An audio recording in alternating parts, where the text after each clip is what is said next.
est souvent intéressant de pouvoir lire les informations de fichiers se trouvant sur un répertoire de notre ordinateur, ou éventuellement même de créer un tel fichier ou de le modifier. Dans cette capsule, nous allons montrer comment un programme Python peut réaliser ses actions sur un fichier texte. Nous allons voir qu'avant de pouvoir manipuler un tel fichier, le fichier doit être ouvert dans le programme. Alors cette ouverture correspond à l'établissement du lien entre le code Python et le fichier. Alors une fois ouvert, un fichier est vu pour le programme comme une sorte de séquence de lignes de texte, un petit peu comme un tuple de chaîne de caractères. À la fin de son utilisation, un fichier doit être fermé par le code Python. Cette fermeture permet de proprement supprimer le lien entre le code et le fichier et permet au système de éventuellement réaliser les dernières écritures sur le disque dur. Comme à l'accoutumée, regardons ça dans une console PyCharm.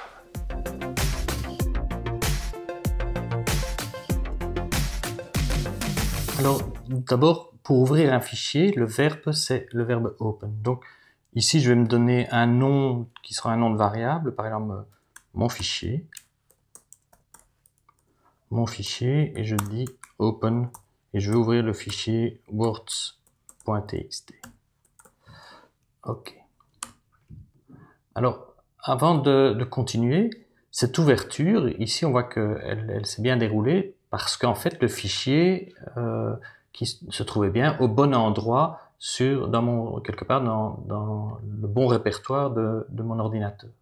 Alors, en fait, quand on ouvre un projet, eh bien, le répertoire courant, c'est le répertoire du projet. Donc, ça veut dire que ici, si je regarde dans PyCharm mes préférences, bien, je suis dans le projet MOOC. Alors, correspond au projet MOOC, si je vais voir dans un navigateur, le projet MOOC ici, eh bien, se trouve dans mes répertoires PyCharm Project, ici, et donc le répertoire MOOC, on voit que le fichier words.txt s'y trouve. Sinon, en fait, si par exemple je voulais mettre, je ne sais pas moi, mo.txt ou truc.txt, hein, si j'avais réalisé ko, puisque ça va pas marcher, égale open d'un fichier qui est pas bon, voilà, le pas bon.txt par exemple, je suppose qu'il y a un fichier qui s'appelle pas bon.txt, eh bien il va me dire ben non, file not found error, il n'y a pas de fichier dans le bon répertoire.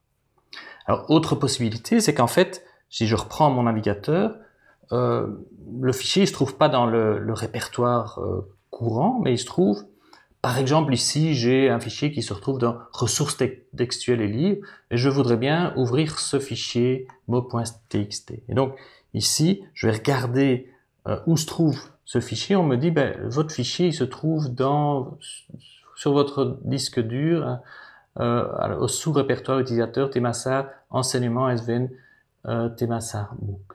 Et donc et encore ressources textuelles et livres. Donc, en fait, ici, je vais gentiment faire un copier et je vais dire OK, le fichier mo, je vais l'ouvrir et en fait, ça correspond au fichier qui s'appelle mo.txt. Et ici, ce que je fais, c'est mettre l'ensemble du chemin. Donc, depuis ce qu'on appelle le répertoire route jusqu'au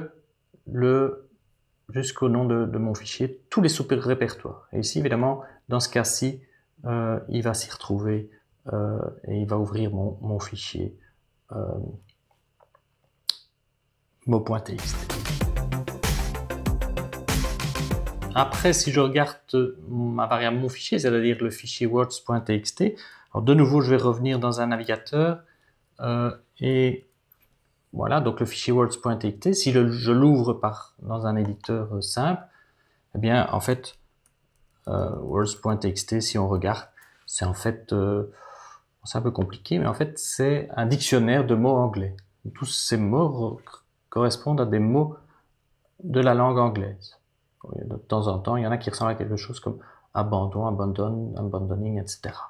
Hein, donc, c'est même trié par ordre alphabétique, les derniers mots étant merge. OK. Alors je ferme, voilà.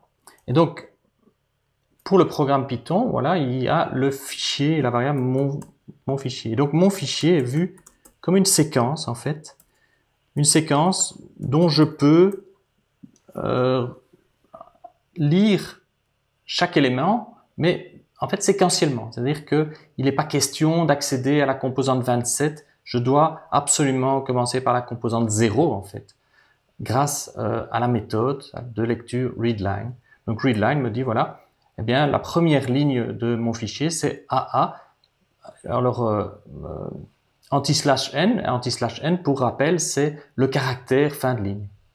Et donc, si je recommence, eh bien, ici, en fait, il va me donner la deuxième ligne de fichier. Alors, notez, pour rappel, que après avoir lu une ligne, si j'ai un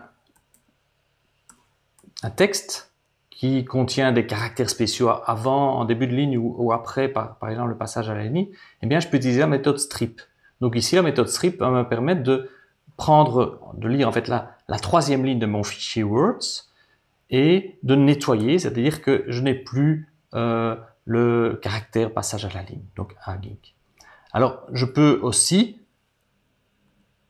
tant que j'y suis, prendre une instruction for, dire pour lig in mon fichier. Alors ici, on ne va pas prendre tous les mots, mais uniquement les mots qui suivent ce qu'on a déjà lu. Donc, on oublie les trois premiers, on prend les autres. Je ne sais pas, moi, je peux par exemple demander d'imprimer, après avoir nettoyé ce mot, enlever le passage à la ligne, d'imprimer gentiment l'ensemble des mots, et on y va. Ça prend un certain temps, mais après un certain temps, ça imprime les quelques milliers de mots qui se trouvent, donc quelques milliers de lignes en fait qui se trouvent dans ce fichier. Si je prends mon fichier et que je redemande